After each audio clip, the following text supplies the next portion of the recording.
Hey so welcome to math simplified. यहाँ हम लोग मैथ्स को स्टेप बाय स्टेप सिंप्लीफाई करते हैं।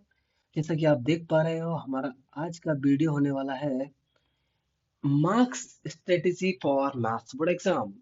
मार्क्स से मेरा मतलब है 80 out of 80 in maths theory of class 10th। सो अगर आप लोगों को ये लग रहा है कि आप बहुत लेट हो रहे हो, या फिर आपने सारा टाइम वेस्ट कर दिया है और आपके पास अभी भी कुछ भी नहीं है पढ़ने के लिए, या फिर आप कुछ कर रहे हैं तो कर नहीं पाएंगे, ऐसा बिल्कुल नहीं है। अभी भी आपके पास इनफ टाइम है अपने प्रिपरेशन को ऊपर ले जाने के लिए और अपने प्रिपरेशन को टेंड करने के लिए 80 मार्क्स तक। चलो शुरू करते हैं। सबसे पहले हम लोग सीखेंगे importance of starting early. Starting early मतलब, भाई अर्ली स्टार्टिंग का मतलब ये है कि जो जितनी जल्दी स्टार्ट कर देगा उसको उतनी ही आसानी रहेगी एग्जाम टाइम में अच्छे से परफॉर्म करने के लिए। क्या मतलब है? अगर मैं आज से शुरू करूं और छोटे छोटे स्टेप्स भी ले रहा हूं और डेली कंसिस्टेंसी रख रहा हूं, अगर मैं डेली कंसिस्टेंसी रख गया तो यकीन करो ऐसा मोमेंटम बनेगा कि कोई आपको रोक नहीं सकता 80 मार्क्स लाने के लिए, और कॉन्फिडेंस भी बिल्ड होगा। Now maximise revising time. Revision time को मैक्सिमाइज करना है भाई, यही इंपॉर्टेंट है। ये कैसे करूं मैं, और ये क्या है मतलब इसका? भाई कितने लोग ये बात मानते हैं कि अगर मैं सिर्फ एक बार कोई किताब या फिर कोई चैप्टर पढ़ लिया, सपोज मैंने एनसीईआरटी पढ़ लिया, क्या मुझे पूरा याद हो जाएगा, क्या फिर क्या मुझे पूरा प्रैक्टिस हो जाएगा? ऐसा नहीं है। एक बार सिलेबस कंप्लीट कर लेना is not enough for you. हमें हमेशा अपने नोट्स और क्वेश्चन को मल्टीपल टाइम रिवाइज करना होगा। तो आप एक बात याद रखो, मैक्सिमाइज करने का मतलब है कि आपको मल्टीपल टाइम रिवीजन करना है। जितना बार रिवीजन उतनी फ्लुएंसी आएगी आपके अंदर, ठीक है। और रिवीजन करने से क्या होगा कि सिली मिस्टेक जितने भी हो रहे हैं वो ना होंगी। क्योंकि क्या होता है, अक्सर बच्चे सिली मिस्टेक कर देते हैं और फिर एग्जाम में वो नंबर नहीं ला पाते हैं। ये तो था कैसे मैं रिवीजन टाइम को मैक्सिमाइज कर लूं। बेसिकली अगर फॉर एग्जांपल मैं पूरे घंटे या फिर पूरे दिन में 4 आवर्स सेल्फ स्टडी कर रहा हूँ, तो उन 4 आवर्स सेल्फ स्टडी में कम से कम मुझे 1 आवर मैथ्स को ही देना है। या फिर आप एक अल्टीमेट गोल सेट कर लो कि मुझे सर 20 क्वेश्चंस डेली प्रैक्टिस करने ही है, 20 क्वेश्चंस डेली प्रैक्टिस करने हैं, इररेस्पेक्टिव वो कोई चैप्टर से हो सकते हैं। और मैं प्रेफर करता हूँ कि आप सिस्टमैटिक वे में ही जाएं, from chapter 1 to chapter last ही परफॉर्म करें पूरा। और अब सबसे इम्पोर्टेंट टॉपिक जिसमें लोग अक्सर कंफ्यूज हो जाते हैं कि वो क्या टेक्निक फॉलो करें। भाई टेक्निक फॉलो करने के हैं दो तीन तरीके, लेकिन सबसे मास्टर टेक्निक है कि आप पहले जो सीबीएसई ने खुद की जो बुक्स रेफर की है, that is NCERT and NCERT exemplar, उन्हीं को सॉल्व करो। क्यों बोल रहा हूँ मैं ये? क्योंकि सीबीएसई को लगता है, अकॉर्डिंग टू उनके उनके curriculum, NCERT and NCERT exemplar is the toughest book ever they made for class 10th students. But ऐसा नहीं है, ये बात तुमको भी पता है। समझ में आ रही है? ऑल्सो बोर्ड का 70% सिलेबस यहाँ पे करते हैं हम। अगर मैथ्स का पेपर 80 मार्क्स का आता है, अगर टोटल वेटेज 80 मार्क्स है, तो 80 मार्क्स में 70% पेपर, दैट इज अबाउट 56 और 55 मान लेते हैं, और 30% पेपर में डिवाइड होता है पेपर। 70% पेपर एनसीईआरटी और एनसीईआरटी एग्जाम्पलर से ही देने वाले हैं वो लोग। और बाकी का 30% पेपर की बात करी जाए तो क्या होगा, या तो उन्होंने देना है केस बेस्ड स्टडी प्रॉब्लम, जो आपने कभी ना कभी कहीं ना कहीं पढ़े होंगे, मतलब प्रॉब्लम्स नहीं पढ़े होंगे लेकिन कॉन्सेप्ट पढ़े होंगे। For example height and distance दे दिया, हाइट एंड डिस्टेंस दे दिया, तो मुझे लगता है कि जिसने ट्रिग्नोमेट्री और हाइट एंड डिस्टेंस पूरा कर लिया है एनसीईआरटी और एग्जाम्पलर से, तो ये प्रॉब्लम्स कर सकता है। या फिर वो लोग क्या दे दिया, कोई रिपीटेड क्वेश्चन दे दिए, रिपीटेड का मतलब है जो लास्ट 2 टाइम से आया, टू लास्ट 2 इयर्स आया है, 3 इयर्स में आया है, उसको रिपीट कर दिया फिर different data. Repeated with different data, ऐसा होता है अक्सर। और एक लास्ट जो है पीवाई क्यूज। भाई पीवाई क्यूज बहुत इंपॉर्टेंट है।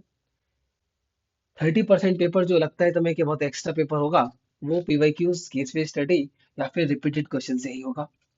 अब पीवाई क्यूज कैसे करने हैं सर? पीवाई क्यूज को मैं प्रेफर करता हूँ चैप्टर वाइज करो पहले। चैप्टर वाइज करना है, मतलब फ्लो में करना है सारा काम। फॉर एग्जांपल मैं चैप्टर 1 कर रहा हूँ, रियल नंबर्स, तो सबसे पहले मुझे उसका एनसीईआरटी करना है, देन एग्जाम्पलर करना है। मैं लिख देता हूँ प्रॉपरली वरना आधे लोग कंफ्यूज हो जाएंगे। देन उनको सीधे पीवाईक्यूज करना है, कोई दिक्कत नहीं है बेटा। अगर आपने एनसीईआरटी और एग्जाम्पल एग्जाम्पलर कर लिया है तो पीवाईक्यूज इतने टफ है ही नहीं जो तुम ना कर पाओ, बिल्कुल कर सकते हो। अगर पीवाईक्यूज मिलने के बाद या फिर करने के बाद तुम्हारे पास थोड़ा भी टाइम है और तुम्हें लगता है कि मुझे और फिनिशिंग टच देना है अपने मैथ्स में, तो मैं कुछ बुक रेफर कर रहा हूँ। और सब सब लोग ये रेफर कर सकते हैं आप लोग, कि भैया एक है R D Sharma, reference book से, ठीक है। एक आर डी शर्मा है, एक आर एस अग्रवाल है, बहुत अच्छी किताबें हैं दोनों। इन दोनों बुक्स में काफी कंटेंट है। इतना कंटेंट है कि अगर मैं एनसीईआरटी एग्जाम्पलर और आर डी शर्मा कर लूं बेटा एक साथ, तो मेरा 80 मार्क्स लाने से कोई नहीं रोक सकता। समझ में आ रही है मेरी बात? पीवाई क्यूज तुमको हमेशा और एकदम रियल एग्जाम का फील कराएंगे। पीवाई क्यूज एक तो चैप्टर वाइज करने हैं, दूसरी क्या करने हैं, दूसरे आपको मोक्स में करने हैं। मैं आपको बताऊंगा कि मोक टेस्ट में कैसे करना है, मोक्स में ही बताऊंगा। लेकिन उससे पहले एक इम्पोर्टेंट काम करना है, तो हमको बनाना है एक formula and theorem seat. Sir formula seat मतलब बेटा कुछ नहीं करना है, 4 से 5 मोटे और बड़े पेज लो, या फिर एक छोटी सी डायरी ले लो। उस डायरीज में चैप्टर वाइज जो जो फॉर्मूले यूज हुए हैं उनको नोट डाउन कर लो। नोट करने से क्या मिलेगा, आप जब जब फॉर्मूला भूल रहे हैं, आप जब जब कोई फॉर्मूला भूल जाते हैं, या फिर जब जब आपको लगता है कि अरे यार मैं फॉर्मूले बार बार रिवाइज नहीं कर पा रहा हूँ या फिर भूल रहा हूँ, तो बेटा सोने से पहले एक बार जरूर, बिफोर बेड, बिफोर बेड एक बार फॉर्मूलेज को रिवाइज कर लो। या फिर उठने के बाद सुबह एक बार मॉर्निंग में रिवाइज कर लो, डेली कर लो, कुछ दिन तक कर लो। यकीन करो कि कुछ दिन अगर तुमने कर लिए तो कोई ऐसी ताकत नहीं है जो तुम्हें फॉर्मूले भुला दे। ऑल्सो थ्योरम सीट, वैसे तो ज्यादा थ्योरम नहीं है, लेकिन कुछ सर्कल के थ्योरम होंगे या फिर कुछ ट्रायंगल के थ्योरम होंगे जो इंपॉर्टेंट है। या फिर एक एक थ्योरम है बहुत important, BPT, basic proportionality theorem और थेल थ्योरम। ऐसा कोई मैथ्स का बोर्ड एग्जाम नहीं बना जिसमें बेसिक प्रोपोर्शनलिटी थ्योरम से क्वेश्चन नहीं आया। तो उस टाइप के क्वेश्चन में आपको कॉन्फिडेंस होना ही चाहिए। या फिर कभी कभी क्वेश्चन आता है ना, इरेशनल प्रूफ करने के लिए, किसी नंबर को इरेशनल प्रूफ करने के लिए जब वो कोई क्वेश्चन आता है, तो वो एक कंपल्सरी क्वेश्चन है। कोई भी एग्जाम सेट करेगा या फिर पेपर बनाने की कोशिश करेगा तो वो ये दोनों क्वेश्चन जरूर डालता है। उस चीज पर आपको खास ध्यान देना है। याद रखना है इस डायरी को, मतलब फॉर्मूला सीट और थ्योरम सीट को डेली रिवाइज करना है। और डेली रिवाइज करने से क्या होगा, आपको एग्जाम हॉल में गलती करने से बच जाओगे। अब लास्ट है मॉक टेस्ट सीरीज।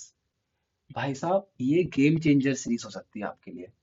जिसको भी लगता है कि उसने सारा तैयारी कर लिया और उसको लगता है कि अब वो मैथ्स का भगवान हो गया, क्लास 10th का कोई भी क्वेश्चन दे दे, तो मेरे बच्चे उसे कम से कम एटलीस्ट 15 मॉक टेस्ट लगाने हैं, वो भी फुल लेंथ। फुल लेंथ मतलब कि पूरा 3 आवर्स का कंप्लीट पेपर सॉल्व करना है, जिससे आपकी सिटिंग हैबिट भी इंप्रूव होगी। क्योंकि अक्सर मैंने देखा है कुछ लोग 3 घंटे लगातार पढ़ ही नहीं पाते हैं। अब जब वो 3 घंटे लगातार पढ़ नहीं पाते हैं, उनका सेटिंग हैबिट नहीं है, तो वो एग्जाम हॉल में कैसे इस एनवायरनमेंट को झेल पाएंगे। इसीलिए हमें क्या करना है, लगातार ऑल्टरनेट डेज पे, आई वुड रिकमेंड कि आप ऑल्टरनेट डेज पे करो। ऑल्टरनेट डेज पे एक काम करो आप लोग, और मॉक टेस्ट जरूर दें। फुल लेंथ देना है। फुल लेंथ के बाद मैं बताऊंगा और बाई बाई पार्ट क्या कर सकते हो। अब जैसे फॉर एग्जांपल मैंने आज डे वन है, डे वन मैंने कोई एक मूक दिया, मूक वन। फिर आएगा डे टू। आपको कुछ नहीं करना है, पहले मूक वन का खुद से एनालिसिस करना है और चेक करना है कि वो कितने मार्क्स आप लाए उस मूक में। डे टू में जो क्वेश्चंस आपके वीक पॉइंट्स हैं उसमें, जो वीक पॉइंट्स हैं, जितने भी वीक पॉइंट्स हैं, या फिर जो वीक क्वेश्चंस हैं, या फिर जिसमें आपने सिली मिस्टेक्स की है, उन क्वेश्चंस को दोबारा से करना है। अब क्वेश्चंस ही दोबारा नहीं करने हैं, उससे रिलेटेड चार पांच एग्जांपल्स और करने हैं। आपको एनसीईआरटी में मिल रहे हैं, एग्जाम्पल में मिल रहे हैं, कोई पीवाईक्यूज की बुक में मिल रहे हैं, या फिर आर डी शर्मा, या फिर कोई भी अदर रेफरेंस बुक जो आपको अच्छी लगती है, वहां से करने हैं। इतना ही नहीं, मेरा मतलब इतना नहीं का मतलब क्या, कि सिर्फ फुल लेंथ नहीं देना है बेटा, चैप्टर वाइज भी देना है। चैप्टर वाइज देना है मतलब चैप्टर वाइज टेस्ट देना है।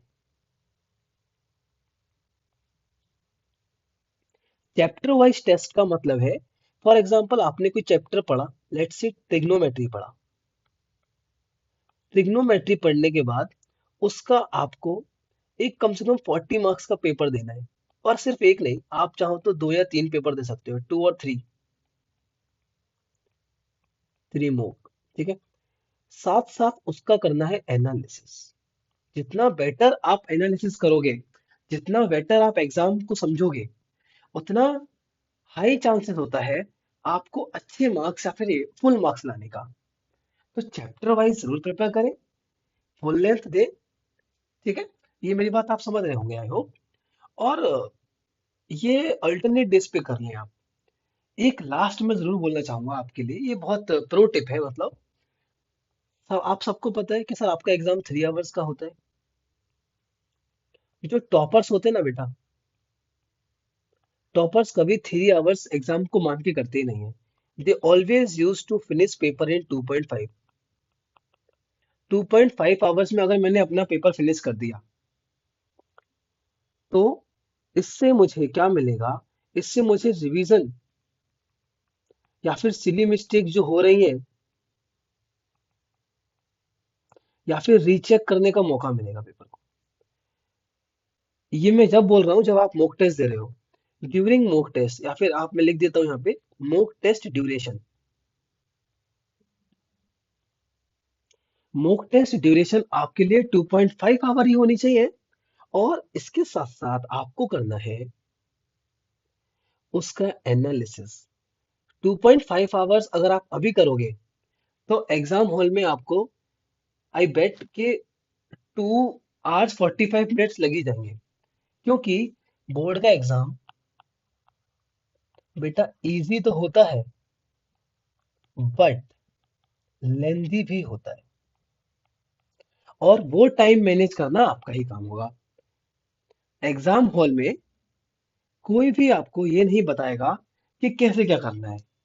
इसीलिए सारी तैयारी पहले से ही करनी चाहिए, ठीक है। आई होप आप मेरी बात, ये बात समझ रहे हो, ये बात बहुत इंपॉर्टेंट भी है, ठीक है। एग्जाम हॉल में प्रिपरेशन करने से पहले आपको खुद से प्रिपरेशन करनी पड़ेगी, मॉक टेस्ट देने पड़ेंगे, एनालिसिस करना पड़ेगा। तो ये सब प्रो टिप्स थी जो मैंने आपको दे दी हैं। तो ये कुछ सॉलिड 6 स्टेप्स मैंने फॉलो किया है, through which you can make your exam और बोर्ड एग्जाम स्ट्रॉन्गर। और 80 आउट ऑफ 80 क्रैक कर सकते हैं आप उसमें। आपको कुछ लास्ट में मतलब मैं बोल के जाता हूँ कि बेटा NCERT plus exemplar, formula seat, या फिर थ्योरम सीट, इन सबको बनाना है उनको। इससे आपका कॉन्फिडेंस बिल्ड होगा, ठीक है ना। तो ये कॉन्फिडेंस बिल्डर भी है आपके लिए। जितना अच्छा आपका मैथ इंप्रूव होगा, उतना ही अच्छा आप आगे कर पाओगे। और बाकी सब्जेक्ट्स पर भी ध्यान देना है। मिलते हैं नेक्स्ट वीडियो में एक पावरफुल स्ट्रेटेजी के साथ। Till then keep practising and keep solving simplifying maths. Bye.